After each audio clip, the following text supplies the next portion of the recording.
Hello friends, हमारे YouTube channel acuity education में फिर से आप लोगों का स्वागत है। फ्रेंड्स, आज के इस सेक्शन में हम इतिहास के 7वें एपिसोड को देखेंगे। इसमें हम बौद्ध धर्म से संबंधित सवालों को देखेंगे। इसके पहले का एपिसोड हम अपलोड कर चुके हैं, जिसका लिंक डिस्क्रिप्शन बॉक्स में दिया हुआ है, आप वहां से उसे देख सकते हैं। ये सीरीज बिहार एसएससी और बिहार दरोगा के न्यू वैकेंसी जो 1799 पोस्ट पर आई हुई है, उसी को ध्यान में रखते हुए बना रहे हैं। हम इस सेक्शन में इतिहास से संबंधित कुछ सवाल को देखेंगे जो अक्सर विभिन्न प्रतियोगी परीक्षाओं में पूछे जाते हैं। साथ ही उन सवालों को विस्तार पूर्वक व्याख्या करेंगे, इसलिए आप लोग शुरू से अंत तक वीडियो को जरूर देखिए। तो चलिए वीडियो को शुरू करते हैं। पहला सवाल कह रहा है कि बौद्ध धर्म के संस्थापक कौन थे जिन्हें एशिया का ज्योति पुंज कहा जाता है। ऑप्शन ए में दिया हुआ है महावीर स्वामी, बी में है गौतम बुद्ध, सी में है ऋषभ देव और डी में है पार्श्वनाथ। तो देखिए, बौद्ध धर्म के संस्थापक जो है वो गौतम बुद्ध थे, तो इस तरह से इसका आंसर बी हो जाएगा। अब देखिए, इसके विषय में थोड़ा विस्तार से समझ लेते हैं कि बौद्ध धर्म के संस्थापक गौतम बुद्ध थे, जिन्हें एशिया की ज्योति पुंज यानी एशिया की ज्योति पुंज कहा जाता था। उनका जन्म 563 ईसा पूर्व में कपिल वस्तु के निकट लुम्बिनी में हुआ था। ठीक है, ये तीनों याद रख लीजिए। कब हुआ था जन्म? 563 ईसा पूर्व में। तो कहाँ हुआ था? लुम्बिनी में, जो कपिल वस्तु के नजदीक है। ठीक है, उन्होंने अहिंसा, मध्य मार्ग और आत्मज्ञान के मार्ग का उपदेश दिया था। ठीक है, महावीर स्वामी, ऋषभ देव, पार्श्वनाथ, ये सभी जो है वो जैन धर्म के तीर्थकर हैं। ठीक है, गौतम बुद्ध का जीवन, शिक्षा और धर्म पूरे एशिया में व्यापक रूप से प्रभावशाली तरीके से फैला था, इसीलिए जो है इसे एशिया का ज्योति कहा जाता है।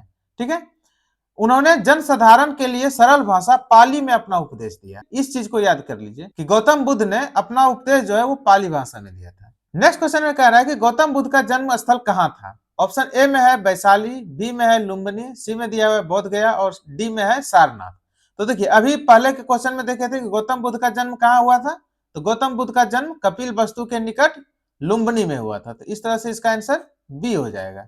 अब देखिए, इसके विषय में थोड़ा विस्तार से देख लेते हैं कि गौतम बुद्ध का जन्म 563 ईसा पूर्व में कपिल वस्तु के लुम्बिनी स्थान पर हुआ था। लुम्बिनी उस वक्त साक्यगण के राज्य क्षेत्र में आता था। ठीक है, ये याद कर लीजिए, साक्यगण। उनके पिता शुद्धोधन और माता माया देवी, ये दोनों याद कीजिए। कई बार पूछ दिया जाता है कि गौतम बुद्ध के पिता का नाम क्या है और गौतम बुद्ध की माता का नाम क्या है। तो पिता कौन थे? शुद्धोधन। और माता कौन थे? तो माया देवी। जन्म के 7वें दिन ही उनकी माता का निधन हो गया और उन्हें उनकी पर जो है लालन पालन उनकी सतोली माँ प्रजापति गौतमी ने किया था। ठीक है, नेक्स्ट क्वेश्चन में कह रहा है कि गौतम बुद्ध के बचपन का नाम क्या था। ऑप्शन ए में दिया हुआ है राहुल, बी में है सिद्धार्थ, सी में है शुद्धोधन और डी में है कैंडिनी। तो देखिए, गौतम बुद्ध के बचपन का नाम सिद्धार्थ था। ठीक है, तो इस तरह से इसका आंसर बी हो जाएगा। अब देखिए, इसके विषय में थोड़ा विस्तार से समझ लेते हैं कि गौतम बुद्ध का बचपन का नाम सिद्धार्थ था। ठीक है, उन्होंने 16 वर्ष की आयु में यशोधरा नामक स्त्री से जो है या यशोधरा नामक लड़की से विवाह किया और उनका पुत्र का नाम राहुल है। ठीक है, राहुल कौन थे? तो राहुल जो है गौतम बुद्ध के पुत्र का नाम था। सिद्धार्थ जब संसारिक दुखों और जीवन के 4 दृश्यों से प्रभावित हुए तो उन्होंने 29 वर्ष की आयु में गृह त्याग किया। ठीक है, इस चीज को भी याद कर लीजिए, 29 वर्ष की आयु में उन्होंने गृह त्याग किया। राहुल उनके पुत्र का नाम था और शुद्धोधन उनके पिताजी थे और कैंडिन्य जो है वो महात्मा बुद्ध के शिष्य थे। और देखिए, आगे कह रहा है कि सिद्धार्थ का यह नाम उनके प्रारंभिक जीवन और राजकीय परिवेश को दर्शाता है। बाद में जब ज्ञान प्राप्ति हुआ तो उसके बाद से जो है इनका नाम बुद्ध कहलाया। नेक्स्ट क्वेश्चन में कह रहा है कि गौतम बुद्ध ने गृह त्याग किस आयु में किया और इसे बौद्ध धर्म में क्या कहते हैं। ऑप्शन ए में दिया हुआ 25 वर्ष और निर्वाण, बी में है 29 वर्ष महाभिनिष्क्रमण, सी में है 35 वर्ष धर्मचक्र परिवर्तन और डी में है 30 वर्ष तपस्या। तो देखिए, गौतम बुद्ध ने गृह त्याग 29 वर्ष में किया था और उस घटना को जो है महाभिनिष्क्रमण कहा गया है। ठीक है, तो इस प्रकार इसका आंसर बी हो जाएगा। अब देखिए, इसके विषय में थोड़ा विस्तार से समझ लेते हैं कि सिद्धार्थ ने 29 वर्ष की आयु में गृह त्याग किया, जिसे बौद्ध धर्म में महाभिनिष्क्रमण कहा जाता है। यह वह घटना है जब उन्होंने सांसारिक जीवन और पारिवारिक सुखों को त्याग कर आध्यात्मिक ज्ञान की खोज में निकल पड़े थे। महाभिनिष्क्रमण उनके जीवन में मोक्ष और ज्ञान की यात्रा की शुरुआत का प्रतीक है। नेक्स्ट क्वेश्चन में कह रहा है कि गौतम बुद्ध ने अपना ज्ञान कहाँ प्राप्त किया और कौन से वृक्ष इसके प्रतीक के रूप में जाना जाता है। तो ऑप्शन ए में दिया हुआ है सारनाथ और पीपल वृक्ष, बी में है वैशाली कमल, सी में है बोध गया पीपल वृक्ष और डी में है लुम्बिनी साढ़। तो देखिए, गौतम बुद्ध ने अपना ज्ञान जो है वो बोध गया में प्राप्त किया और किस वृक्ष के नीचे? तो पीपल वृक्ष के नीचे। ठीक है, तो इस तरह से इसका आंसर सी हो जाएगा। अब देखिए इसके विषय में थोड़ा विस्तार से समझ लेते हैं कि सिद्धार्थ ने 35 वर्ष की आयु में वैशाख पूर्णिमा की रात में बोध गया कि निरंजना फल्गु नदी जिसे कहा जाता है उसके किनारे पीपल वृक्ष के नीचे ज्ञान प्राप्त किया। ठीक है, यह ज्ञान उन्हें बुद्ध बनने के लिए मार्गदर्शन प्रदान किया। सारनाथ और लुम्बिनी उनके ज्ञान प्राप्ति स्थल नहीं है, वहां उन्होंने सबसे ज्यादा उपदेश दिया था। ठीक है, पीपल वृक्ष बुद्ध के ज्ञान और बौद्ध धर्म की स्थापना का प्रतीक बन गया। कमल और साण उनके जन्म और अन्य प्रतीकों से संबंधित है। नेक्स्ट क्वेश्चन में कह रहा है कि गौतम बुद्ध के गृह त्याग का प्रतीक क्या है? ऑप्शन ए में है कमल, बी में है घोड़ा, सी में है सांड और डी में है पद्म चिन्ह। तो देखिए गौतम बुद्ध के गृह त्याग का प्रतीक घोड़ा है। ठीक है, तो इस तरह से इसका आंसर बी हो जाएगा। अब देखिए इसके विषय में थोड़ा विस्तार से समझ लेते हैं कि सिद्धार्थ के गृह त्याग का प्रतीक घोड़ा है। यह उनके सांसारिक जीवन और राजसी सुखों को छोड़कर तपस्या और ज्ञान की ओर अग्रसर होने का संकेत है। कमल जो है वो जन्म का प्रतीक है। सांड और पद चिन्ह अन्य घटनाओं से संबंधित है। ठीक है, गृह त्याग के प्रतीक घोड़े से यह संदेश मिलता है कि आध्यात्मिक मार्ग पर प्रस्थान साहस और दृढ़ निश्चय की आवश्यकता होती है। नेक्स्ट क्वेश्चन में कह रहा है कि गौतम बुद्ध का पहला उपदेश कहां और किसे दिया गया? ऑप्शन ए में है लुम्बिनी यशोधरा, बी में है सारनाथ 5 साधक, सी में है बोध गया अलार कलाम और डी में दिया हुआ है वैशाली कैंडिन्य। तो देखिए गौतम बुद्ध जो है अपना पहला उपदेश सारनाथ में दिया था और 5 साधकों के बीच में दिया था। ठीक है, तो इस तरह से इसका आंसर बी हो जाएगा। अब देखिए इसके विषय में थोड़ा विस्तार से समझ लेते हैं कि गौतम बुद्ध ने अपना प्रथम उपदेश सारनाथ के में 5 साधकों के बीच में दिया था जिसे धर्म चक्र परिवर्तन कहा गया है। इस उपदेश में उन्होंने मध्यम मार्ग और 4 आर्य सत्यों का ज्ञान साझा किया था। लुम्बिनी है इनका जन्म स्थान से संबंधित है और जबकि बोध गया जो है इनका ज्ञान स्थल से संबंधित है। ठीक है, सारनाथ बौद्ध धर्म का पहला उपदेश स्थल माना जाता है। यह स्थल आज भी तीर्थ स्थल के रूप में जाना जाता है। नेक्स्ट क्वेश्चन में कह रहा है कि गौतम बुद्ध ने अपनी शिक्षा के लिए किसे प्रथम गुरु माना?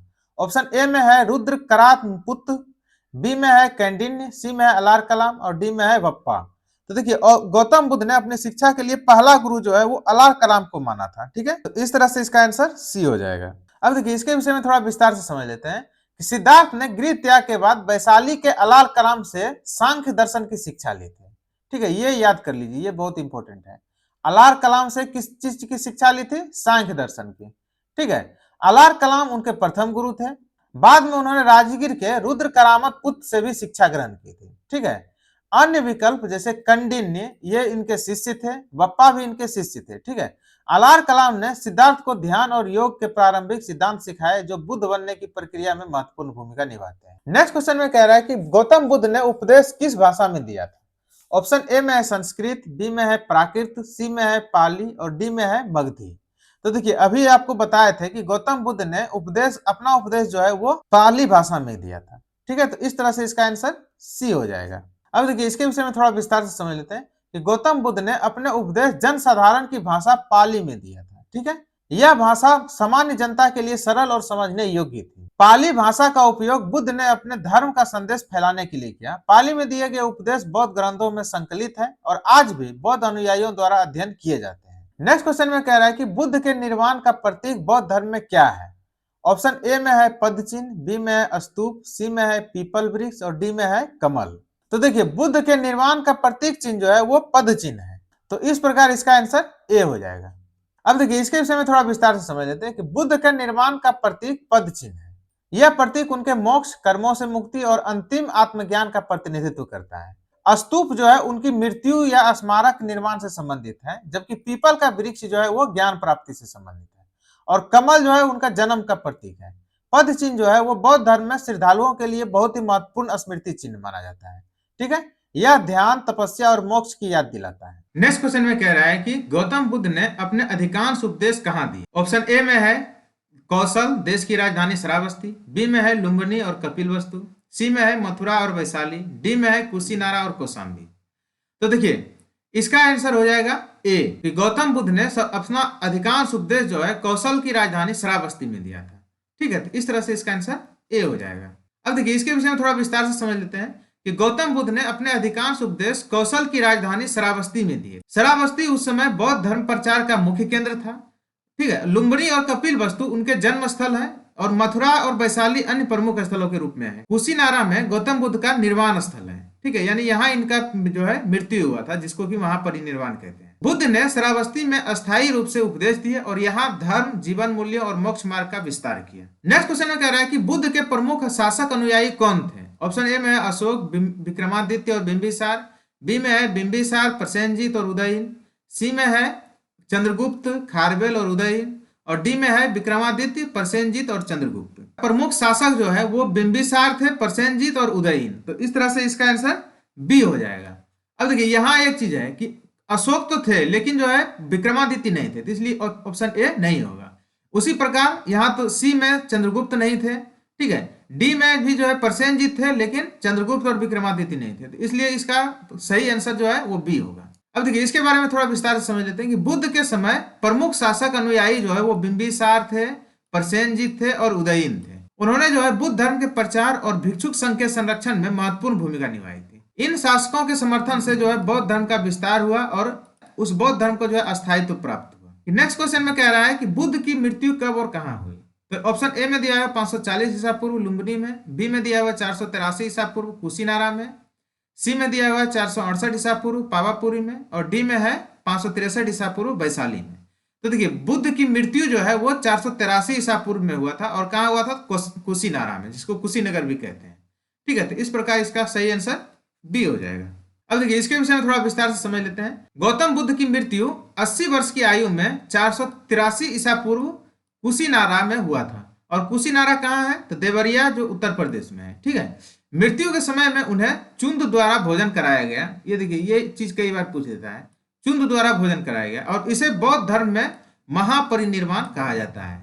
बुद्ध के निर्माण के बाद उसके शरीर के अवशेष 8 भागों में विभाजित किया गया, और उससे जो है 8 स्तूप का निर्माण कराया गया, जो बौद्ध स्मारक के रूप में स्थापित है। नेक्स्ट क्वेश्चन में कह रहा है कि बुद्ध की मृत्यु के बाद उनके शरीरों के अवशेष को क्या किया गया? तो ऑप्शन ए में दिया है उन्हें एक स्तूप में रखा गया, बी में है उन्हें 8 भागों में बांटकर 8 स्तूप बनाए गए, सी में है उन्हें जल में प्रवाहित किया गया, और डी में है उन्हें लुम्बिनी में दफन किया गया। तो अभी इसके जस्ट पहले वाला सवाल में पढ़े थे कि बुद्ध की मृत्यु के बाद जो है उनके शरीर के अवशेष को जो है 8 भागों में बांट दिया गया, और 8 भाग से जो है वो 8 स्तूप बनाए थे, ठीक है। तो इस प्रकार इसका आंसर बी हो जाएगा। अब देखिए इसमें क्या कह रहा है कि बुद्ध की मृत्यु के बाद उनके शरीर के अवशेष को 8 भागों में विभाजित करके 8 स्तूप का निर्माण कराया गया, और प्रत्येक स्तूप बौद्ध धर्म के अनुयायियों के लिए श्रद्धा और स्मृति का प्रतीक बन गया, ठीक है। लुम्बिनी में दफन करना इतिहास और बौद्ध ग्रंथों में नहीं मिलता। देखिए ये चीज याद कर लीजिए कि लुम्बिनी में दफन करना बौद्ध ग्रंथों में नहीं मिलता है, ठीक है। स्तूपों का निर्माण बुद्ध धर्म के प्रचार और स्मरण के लिए किया जाता था, और उसमें जो है उन्होंने महत्वपूर्ण भूमिका निभाया। नेक्स्ट क्वेश्चन में कह रहा है कि बौद्ध धर्म के ज्ञान का प्रमुख स्रोत कौन सा ग्रंथ है? ऑप्शन ए में है उपनिषद, बी में है त्रिपिटक, बी सी में है कल्पसूत्र, और डी में है महाभारत। तो देखिए बुद्ध के धर्म के ज्ञान के लिए जो प्रमुख ग्रंथ है वो है त्रिपिटक, ठीक है। तो इस तरह से इसका आंसर बी हो जाएगा। अब देखिए इसके विषय में थोड़ा विस्तार से समझ लेते हैं कि बौद्ध धर्म का प्रमुख स्रोत जो है वो त्रिपिटक है, ठीक है। इसमें विनय पिटक, सूत्र पिटक और अभिधम पिटक शामिल है, ठीक है। त्रिपिटक पाली भाषा में लिखा गया है, ठीक है। इस चीज को याद कर लीजिए, त्रिपिटक जो है वो पाली भाषा में लिखा गया है। यह बौद्ध धर्म के नियम, उपदेश और दर्शन के विस्तृत ज्ञान प्रदान करता है। अन्य विकल्प जैसे उपनिषद और महाभारत हिंदू धर्म से संबंधित है, और कल्पसूत्र जैन धर्म से संबंधित। ये उपनिषद और महाभारत हिंदू धर्म से संबंधित है, और कल्पसूत्र जो है वो जैन धर्म से संबंधित है। त्रिपिटक जो है वो बौद्ध अनुयायियों के लिए धर्म का आधार और अध्ययन का प्राथमिक ग्रंथ माना जाता है। नेक्स्ट क्वेश्चन में कह रहा है कि बौद्ध धर्म का मूल स्वरूप किस प्रकार का है? ऑप्शन ए में है ईश्वरवादी, बी में है अनिश्वरवादी, सी में है एकेश्वरवादी, और डी में है पंथ निरपेक्ष। तो देखिए बौद्ध धर्म का मूल स्वरूप जो है वो अनिश्वरवादी है, वो ईश्वर के अस्तित्व को नहीं मानते हैं। तो इस तरह से इसका आंसर बी हो जाएगा। अब देखिए इसके विषय में थोड़ा विस्तार से समझ लेते हैं कि बौद्ध धर्म मूलतः अनिश्वरवादी है। इसमें किसी सृजनकर्ता ईश्वर की मान्यता नहीं है। बुद्ध ने धर्म, त्रिरत्न और मध्य मार्ग के माध्यम से मोक्ष और निर्वाण का मार्ग बताया, ठीक है। आत्मा की परिकल्पना भी बौद्ध धर्म में नहीं है, यह भी आप याद कर लीजिए कि आत्मा की परिकल्पना बौद्ध धर्म में नहीं है, बल्कि कर्म और पुनर्जन्म पर विश्वास किया जाता है, ठीक है। ये चीज याद कीजिए कि कर्म और पुनर्जन्म तो दिया गया है, ठीक है, लेकिन आत्मा की परिकल्पना जो है बौद्ध धर्म में नहीं है। अनिश्वरवादी दृष्टिकोण ने बौद्ध धर्म को सांसारिक और आध्यात्मिक जीवन के लिए एक स्वतंत्र और तर्कसंगत मार्ग बनाया। नेक्स्ट क्वेश्चन में कह रहा है कि बौद्ध धर्म में निर्वाण किस अवस्था को कहा जाता है? ऑप्शन ए में है जन्म का प्रारंभ, बी में है तृष्णा का क्षीण हो जाना, सी में है मोक्ष का प्रत्यक्ष दर्शन, और डी में है मृत्यु का संकेत।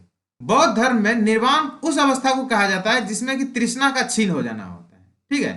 तो इस प्रकार इसका आंसर बी हो जाएगा। अब देखिए इसके विषय में थोड़ा विस्तार से समझ लेते हैं कि बौद्ध धर्म में निर्वाण का अर्थ होता है तृष्णा का छीन हो जाना। ठीक है, और तृष्णा का मतलब क्या होता है? इच्छा शक्ति या आसक्ति।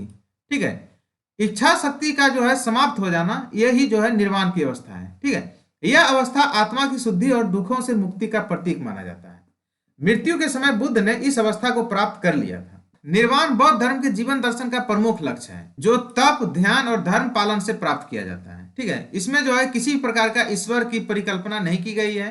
ठीक है, निर्वाण प्राप्ति का मार्ग जो है वो तप, ध्यान और धर्म पालन से है। ठीक है, नेक्स्ट क्वेश्चन में कह रहा है कि बौद्ध धर्म के अनुयायियों का वर्गीकरण कैसे किया गया है? ऑप्शन ए में है भिक्षुक और उपासक, बी में है शिष्य और गुरु, सी में है पुरुष और स्त्री, और डी में है तपस्वी और साधक। तो देखिए बौद्ध धर्म में अनुयायियों का दो वर्ग है, तो उसमें है एक भिक्षुक और दूसरा उपासक। तो इस तरह से इसका आंसर ए हो जाएगा। अब देखिए इसके विषय में थोड़ा विस्तार से समझ लेते हैं कि बौद्ध धर्म में अनुयायियों को दो भागों में विभाजित किया गया है। तो एक है भिक्षुक और दूसरा है उपासक। भिक्षुक वे थे जिन्होंने संन्यास ग्रहण करके धर्म प्रचार किया, और उपासक वे थे जो गृहस्थ जीवन व्यतीत करते हुए बौद्ध धर्म का पालन किया। ठीक है, भिक्षुक और उपासक का विभाजन बौद्ध धर्म की संगठन, संरचना और अनुशासन को स्पष्ट करता है। अब देखिए नेक्स्ट क्वेश्चन में कह रहा है कि बौद्ध संघ में सम्मिलित होने के लिए न्यूनतम आयु सीमा कितनी थी? तो ऑप्शन ए में है 10 वर्ष, बी में है 15 वर्ष, सी में है 20 वर्ष और डी में है 18 वर्ष। तो देखिए बौद्ध संघ में सम्मिलित होने के लिए न्यूनतम आयु सीमा जो थी वो 15 वर्ष की थी। ठीक है, तो इस तरह से इसका आंसर बी हो जाएगा। अब देखिए इसके विषय में थोड़ा विस्तार से समझ लेते हैं कि बौद्ध संघ में सम्मिलित होने के लिए न्यूनतम आयु सीमा 15 वर्ष रखी गई थी, और इसे जो है उपसंपदा कहा जाता था। इस आयु में व्यक्ति भिक्षुक बनकर धर्म और तपस्या का पालन करता था। उपसंपदा के माध्यम से व्यक्ति बौद्ध संघ का सदस्य बनता और त्रिरत्न का पालन करता। तो त्रिरत्न क्या था? बुद्ध, धम्म और संघ। यह बौद्ध धर्म का त्रिरत्न है। ठीक है, यह नियम अनुशासन और संघ की अखंडता सुनिश्चित करने के लिए बनाया गया था। नेक्स्ट क्वेश्चन में कह रहा है कि बौद्ध धर्म में त्रिरत्न कौन कौन से हैं? ऑप्शन ए में है बुद्ध, धर्म और संघ, बी में है त्रिरत्न महाव्रत और तप, सी में है ज्ञान, अहिंसा और ध्यान, और डी में है बोधि वृक्ष, स्तूप और पद चिन्ह। तो अभी इसके जस्ट इसके पहले क्वेश्चन में बताए थे बौद्ध धर्म के त्रिरत्न कौन कौन से हैं? तो बुद्ध, धम्म और संघ। तो इस तरह से इसका आंसर ए हो जाएगा। अब देखिए इसके विषय में विस्तार से समझ लेते हैं कि बौद्ध धर्म का त्रिरत्न में जो है वो बुद्ध, धम्म और संघ है। ठीक है, ये सवाल अगर पूछा जाए कि बौद्ध धर्म का त्रिरत्न क्या है, तो बुद्ध, धम्म और संघ, इसको याद कर लीजिए। ठीक है, बुद्ध ज्ञान और मार्गदर्शन है, जबकि धम्म उसके उपदेश और नियम है। वहीं पर संघ जो है भिक्षुओं और अनुयायियों का संगठन है। तो ये तीनों मिलकर जो है बुद्ध धर्म का त्रिरत्न बनता है। ठीक है, महाव्रत, तप, ध्यान, बोधि वृक्ष, स्तूप और पद चिन्ह बौद्ध धर्म के अन्य प्रतीक चिन्ह है। ठीक है, लेकिन ये त्रिरत्न नहीं है। त्रिरत्न बौद्ध अनुयायी के जीवन और धर्म के अभ्यास का आधार बनाते हैं। ये चीज याद कर लीजिए, त्रिरत्न जो है वो बौद्ध अनुयायी के जीवन और धर्म अभ्यास का आधार बनाते हैं। नेक्स्ट क्वेश्चन में कह रहा है कि प्रथम बौद्ध संगति कब और कहां आयोजित की गई थी? ऑप्शन ए में है राजगिरी 483 ईसा पूर्व, बी में है वैशाली 383 ईसा पूर्व, सी में है पाटलिपुत्रा 255 ईसा पूर्व, और डी में दिया हुआ है कुंडलवन प्रथम शताब्दी ईसा पूर्व। तो देखिए बौद्ध धर्म की पहली संगति जो है वो राजगिरी में 483 ईसा पूर्व में हुआ था। तो इस तरह से इसका आंसर ए हो जाएगा। अब देखिए इसके विषय में थोड़ा विस्तार से समझ लेते हैं कि प्रथम बौद्ध संगति 483 ईसा पूर्व में राजगिरी में आयोजित किया गया था, और इसकी अध्यक्षता महाकश्यप ने की थी। ये इंपॉर्टेंट सवाल है, इसको याद कर लीजिए। ठीक है, और इसे जो है शासक अजातशत्रु ने समर्थन दिया था। यदि यह सवाल पूछा जाए कि किसके समय में प्रथम बौद्ध संगति हुआ था, तो अजातशत्रु के शासनकाल में हुआ था। ठीक है, इस सभा में बुद्ध के उपदेशों का संकलन और अनुशासन तय किया गया था। प्रथम बौद्ध संगति जो है बौद्ध धर्म के संगठन और संघ के नियमों के निर्धारण में महत्वपूर्ण मानी जाती है। नेक्स्ट क्वेश्चन में कह रहा है कि द्वितीय बौद्ध संगति की अध्यक्षता किसने की थी? तो ऑप्शन ए में है महाकश्यप, बी में है सबाकामी, सी में है मोगलीपुत्र और डी में है अश्वघोष। तो देखिए द्वितीय बौद्ध संगति का अध्यक्षता जो है वो सबाकामी ने किया था। ठीक है, तो इस तरह से इसका आंसर बी हो जाएगा। अब देखिए इसके विषय में थोड़ा विस्तार से समझ लेते हैं कि द्वितीय बौद्ध संगति जो है वो 100 साल बाद यानी 383 ईसा पूर्व में वैशाली में आयोजित की गई थी। ठीक है, इसकी अध्यक्षता जो है वो सबाकामी ने किया था। यह बौद्ध संगति जो है वो काला अशोक के शासनकाल में हुआ था। ठीक है, ये तीन चीज याद कर लीजिए, 383 ईसा पूर्व में हुआ था, वैशाली में आयोजित किया गया था, और इसकी अध्यक्षता सबाकामी ने की थी। ये जो है काला अशोक के शासनकाल में आयोजित किया गया था। ठीक है, इसका उद्देश्य प्रथम संगति के नियमों की पुष्टि और अनुयायियों के बीच मतभेदों को दूर करना था। द्वितीय बौद्ध संगति ने बौद्ध धर्म को स्थिरता और संगठन को सुनिश्चित किया। ठीक है, तो द्वितीय बौद्ध संगति ने बौद्ध धर्म की स्थिरता और संगठन को सुनिश्चित किया। नेक्स्ट क्वेश्चन में कह रहा है कि तृतीय बौद्ध संगति कहाँ आयोजित की गई थी। ऑप्शन ए में है राजगिरी, बी में है वैशाली, सी में है पाटलिपुत्र और डी में है कुंडलवन। तृतीय बौद्ध संगति जो है वो पाटलिपुत्र में आयोजित किया गया था। इस तरह से इसका आंसर सी हो जाएगा। अब इसके विषय में विस्तार से समझ लेते हैं कि तृतीय बौद्ध संगति जो है वो पाटलिपुत्रा में 255 ईसा पूर्व में आयोजित किया गया था। ठीक है, और इसकी अध्यक्षता किसने किया था, तो मोगलीपुत्र ने किया था। और ये किसके शासनकाल में हुआ था, तो ये जो है अशोक के शासनकाल में हुआ था। ठीक है, द्वितीय बौद्ध संगति जो है वो काला अशोक के समय में हुआ था और तृतीय बौद्ध संगति सम्राट अशोक के समय में। इस संगति में धर्म के प्रचार और त्रिपिटक के ग्रंथों का संकलन मुख्य रूप से हुआ था। तृतीय बौद्ध संगति जो है बौद्ध धर्म की संगठित प्रचार प्रणाली की नींव रखी। नेक्स्ट क्वेश्चन में कह रहा है कि चतुर्थ बौद्ध संगति के बाद बौद्ध धर्म किसमें विभाजित हो गया। ऑप्शन ए में है हीनयान और महायान, बी में है तंत्र और वेद, सी में है जैन और बौद्ध और डी में है उपासक और भिक्षु। तो देखिए, चौथे बौद्ध संगति के बाद जो है बौद्ध धर्म में दो विभाजन हो गया। ठीक है, तो किस किस रूप में विभाजित हुआ, तो हीनयान और महायान के रूप में। तो इस तरह से इसका सही आंसर ए हो जाएगा। इसके विषय में थोड़ा विस्तार से समझ लेते हैं कि चौथे बौद्ध संगति के बाद बौद्ध धर्म दो प्रमुख शाखाओं में विभाजित हो गया, हीनयान और महायान। ठीक है, हीनयान जो थे वो साधु जीवन और कठोर अनुशासन पर जोर देता है। ठीक है, ये चीज याद कर लीजिए कि हीनयान जो है वो साधुत्व जीवन और कठोर अनुशासन पर जोर देता है, जबकि महायान अधिक व्यापक धर्म प्रचार और सामान्य जन के लिए मार्ग प्रदान करता है। ठीक है, यह विभाजन बौद्ध धर्म के विकास और वैश्विक प्रसार में बहुत ही महत्वपूर्ण भूमिका निभाया। नेक्स्ट क्वेश्चन में कह रहा है कि बौद्ध धर्म के सबसे पवित्र त्योहार कौन सा है। ऑप्शन ए में है दीपावली, बी में है बुद्ध पूर्णिमा, सी में है बैसाखी और डी में है माघ पूर्णिमा। तो देखिए, बौद्ध धर्म का सबसे पवित्र त्योहार जो है वो बुद्ध पूर्णिमा को माना जाता है। तो इस तरह से इसका आंसर बी हो जाएगा। अब देखिए, इसके विषय में थोड़ा विस्तार से समझ लेते हैं कि बौद्ध धर्म का सबसे पवित्र त्योहार बुद्ध पूर्णिमा है, जिसे बैसाख पूर्णिमा के दिन मनाया जाता है। ठीक है, इसी दिन बुद्ध का जन्म, ज्ञान प्राप्ति और महापरिनिर्वाण तीनों इसी दिन हुआ था। इसीलिए जो है बुद्ध धर्म में बुद्ध पूर्णिमा जो है बहुत महत्वपूर्ण स्थान रखता है, क्योंकि इसी दिन जो है बुद्ध का जन्म, ज्ञान प्राप्ति और महापरिनिर्वाण हुआ। दीपावली और बैसाखी जो है वो हिंदू का त्योहार है। बुद्ध पूर्णिमा बौद्ध अनुयायियों के लिए श्रद्धा और ध्यान का अवसर प्रदान करती है। नेक्स्ट क्वेश्चन में कह रहा है कि बुद्ध ने सांसारिक दुखों के संबंध में कितने आर्य सत्य उपदेश दिए।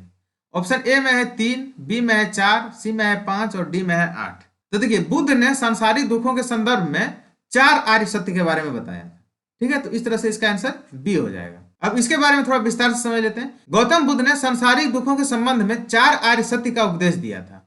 कौन कौन सा, तो दुख, दुख का कारण, दुख का निरोध, निरोधगामिनी। ये सत्य जीवन के दुख और उनके समाधान का मार्ग दिखाते हैं। 4 आर्य सत्य जो है वो बौद्ध धर्म के मूल तत्व है और अष्टांगिक मार्ग के अभ्यास के लिए आधार प्रदान करता है।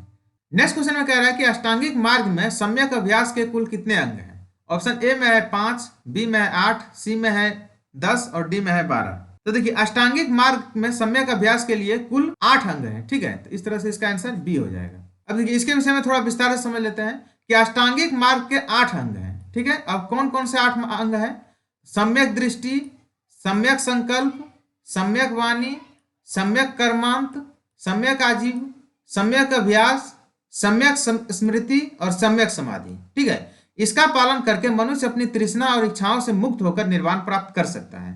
ठीक है, अष्टांगिक मार्ग जो है बौद्ध धर्म में मुक्ति और नैतिक जीवन का मार्गदर्शन प्रदान करता है। नेक्स्ट क्वेश्चन में कह रहा है कि निर्वाण का अर्थ बौद्ध धर्म में क्या है। ऑप्शन ए में है जीवन का आरंभ, बी में दिया हुआ है दीपक का बुझ जाना, सी में है मृत्यु का आगमन और डी में है आत्मा का अवतरण।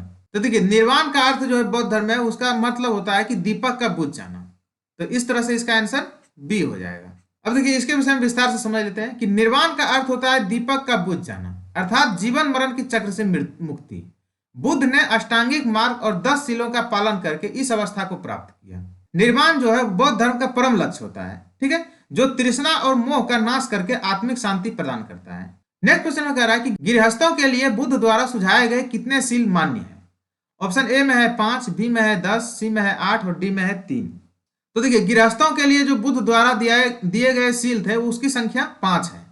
तो इस तरह से इसका आंसर ए हो जाएगा। अब इसके विषय में विस्तार से समझ लेते हैं कि गृहस्थों के लिए बुद्ध द्वारा 5 शील अनिवार्य बताया गया है। कितने शील, 5 शील। तो कौन कौन से, अहिंसा, सत्य, अस्तेय, अपरिग्रह और ब्रह्मचर्य। भिक्षुओं के लिए 10 शील का पालन करना आवश्यक है। 5 शील गृहस्थों के जीवन को नैतिक, संयमी और धर्म के प्रति समर्पित बनाते हैं। ये शील जीवन में संतुलित और आध्यात्मिक उन्नति का मार्ग प्रदर्शित करते हैं। नेक्स्ट क्वेश्चन में कह रहा है कि भिक्षुओं और उपासक में क्या अंतर है। ऑप्शन ए में है भिक्षुक संन्यास ग्रहण करते हैं, उपासक गृहस्थ जीवन व्यतीत करते हैं। बी में दिया हुआ है भिक्षुक गृहस्थ होते हैं, उपासक तपस्वी। सी में है दोनों संन्यास ग्रहण करते हैं, और डी में है उपासक भिक्षुओं के शिक्षक होते हैं। तो देखिए इसका जो सही आंसर है वो ए है।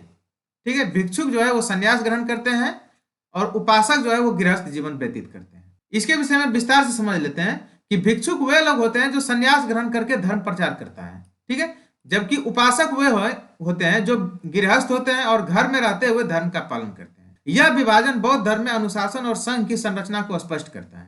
ठीक है, भिक्षुक और उपासक दोनों ही त्रिरत्न को पालन करने के लिए समर्पित रहते हैं। नेक्स्ट क्वेश्चन में कह रहा है कि बौद्ध संघ में प्रवेश को क्या कहते हैं।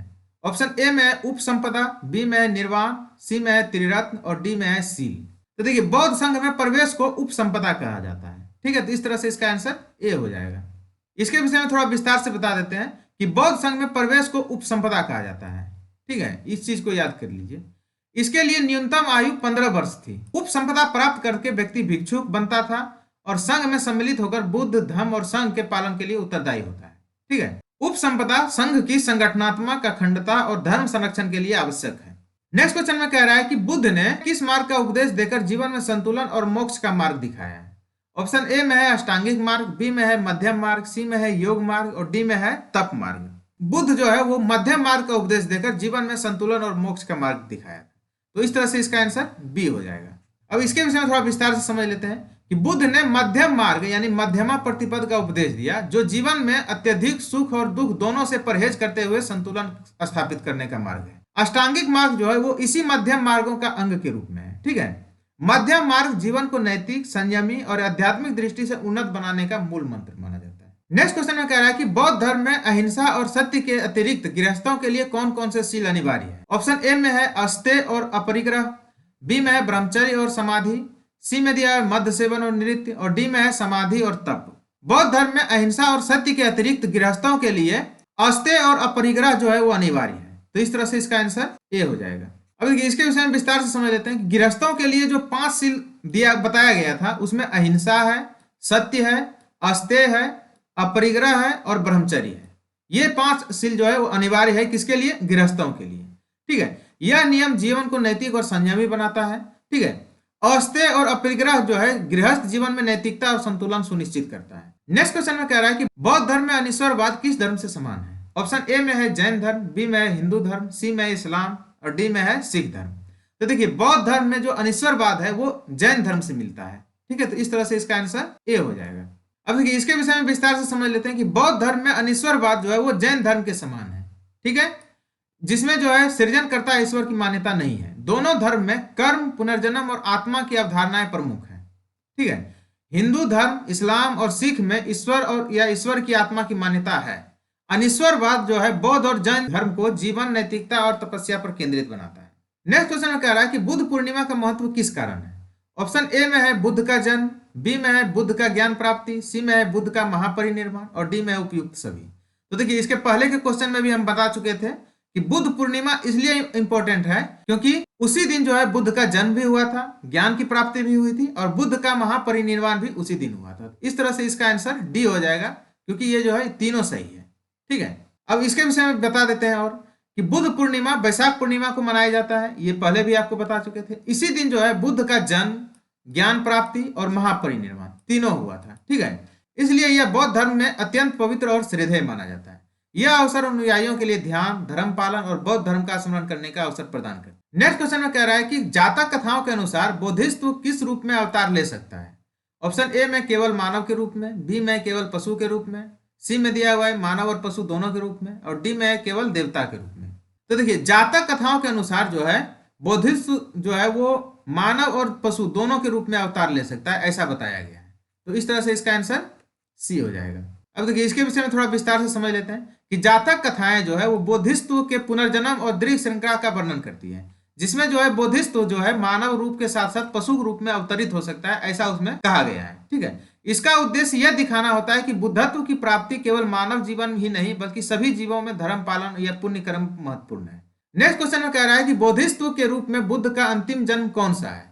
ऑप्शन ए में है शाक्य मुनि, बी में है गौतम मुनि, सी में है सिद्धार्थ मुनि और डी में है असागी मुनि। तो देखिए बोधिसत्व के रूप में बुद्ध का अंतिम जन्म जो है वो शाक्य मुनि के रूप में था। ठीक है, तो इस तरह से इसका आंसर ए हो जाएगा। अब देखिए इसके विषय में विस्तार से समझ लेते हैं कि बोधिसत्व के रूप में बुद्ध का अंतिम जन्म शाक्य मुनि के रूप में हुआ, ये याद कर लीजिए। इसी जन्म में उन्हें पूर्ण बुद्धत्व प्राप्त हुआ। ठीक है, इसके पूर्व अनेक जन्मों में बोधिसत्व ने विभिन्न रूपों में धर्म और पुण्य कर्म का अभ्यास किया। ठीक है, शाक्य मुनि का जन्म कपिल वस्तु में हुआ था और इसी रूप में उन्होंने संसार को बौद्ध धर्म का मार्ग दिखाया। नेक्स्ट क्वेश्चन में कह रहा है कि भारत में बुद्ध की प्रथम मूर्ति किस कला शैली के अंतर्गत बनी थी? ऑप्शन ए में है गंधार कला, बी में है मथुरा कला, सी में है कांचीपुरम कला और डी में दिया हुआ है कलिंग कला। तो देखिए बुद्ध की प्रथम मूर्ति जो है वो मथुरा कला की शैली में बना था। ठीक है, तो इस तरह से इसका आंसर बी हो जाएगा। अब देखिए इसके विषय में विस्तार से समझ लेते हैं कि भारत में बुद्ध की प्रथम मूर्ति संभवतः जो है वो मथुरा कला के अंतर्गत बनी थी। ठीक है, मथुरा कला की विशेषता कठोर पत्थर और स्थानीय शैली का प्रयोग, जबकि बाद में गंधार कला ने सर्वाधिक बुद्ध की मूर्तियों का निर्माण किया। ये चीज याद कर लीजिए कि सबसे ज्यादा बुद्ध की मूर्ति किस कला में बना है, तो गंधार कला में, लेकिन सबसे पहले जो बुद्ध की मूर्ति बनी है वो मथुरा कला की शैली के तहत बना है। ठीक है, गंधार कला जो है वो ग्रीक प्रभाव से विकसित हुआ है। मथुरा शैली ने भारत में मूर्ति पूर्ण बौद्ध चित्रण की परंपरा शुरू की थी। नेक्स्ट क्वेश्चन में कह रहा है कि बौद्ध धर्म का प्रचार तिब्बत, भूटान और पड़ोसी देशों में किसने किया? ऑप्शन ए में है महाकश्यप, बी में है पद्म संभव, सी में दिया हुआ है अशुघोष और डी में है मोगलीपुत्र। तो देखिए बुद्ध धर्म का प्रचार जो है तिब्बत, भूटान और अन्य पड़ोसी देशों में जो है वो पद्म संभव ने किया था। ठीक है, तो इस तरह से इसका आंसर बी हो जाएगा। अब इसके विषय में थोड़ा विस्तार से समझ लेते हैं कि तिब्बत, भूटान और अन्य पड़ोसी देशों में बौद्ध धर्म का प्रचार जो है गुरु पद्म संभव ने किया था। इसको जो है गुरु ऋण 5 के नाम से भी जानते हैं। ठीक है, वे विशेष रूप से बौद्ध धर्म की वज्रयान शाखा से जुड़े हुए थे। उनकी 123 फीट ऊंची मूर्ति हिमाचल प्रदेश के रेवालसर झील में स्थित है। यह सवाल भी कभी पूछ सकता है, इसको भी याद कर लीजिए। महाकश्यप, अश्वघोष और मोगलीपुत्र भी जो है बौद्ध धर्म का प्रचार किया था, पर उसका जो है क्षेत्र सीमित था, वो दूसरे देशों में जाकर प्रचार नहीं किया था। पद्म संभव ने बौद्ध धर्म को हिमालय और तिब्बती संस्कृति में जो है वो ज्यादा विकसित किया। नेक्स्ट क्वेश्चन में कह रहा है कि भारत में उपासना की जाने वाली प्रथम मूर्ति किसकी मानी जाती है? ऑप्शन ए में है जैन तीर्थंकरों की, बी में है भगवान कृष्ण की, सी में है बुद्ध की और डी में है शिव की। तो देखिए भारत में उपासना की जाने वाली प्रथम मूर्ति जो है वो बुद्ध की मानी जाती है। ठीक है, तो इस तरह से इसका आंसर सी हो जाएगा। अब देखिए इसके विषय में थोड़ा विस्तार से समझ लेते हैं कि भारत में उपासना की जाने वाली प्रथम मूर्ति संभवतः बुद्ध की मानी जाती है। इससे पहले केवल प्रतीकात्मक पूजा होती थी। बुद्ध की मूर्ति ने प्रत्यक्ष रूप से भक्ति और ध्यान का माध्यम स्थापित किया। जैन तीर्थंकर भगवान कृष्ण या शिव की मूर्तियां और इनकी उपासना जो है वो बुद्ध की मूर्ति के बाद प्रचलित हुआ है। ठीक है, बुद्ध की मूर्ति भारतीय मूर्ति कला और धार्मिक परंपरा में एक महत्वपूर्ण मोड़ साबित हुआ था। ठीक है, तो ये था हमारा आज का वीडियो। नेक्स्ट वीडियो में हम फिर से मिलेंगे।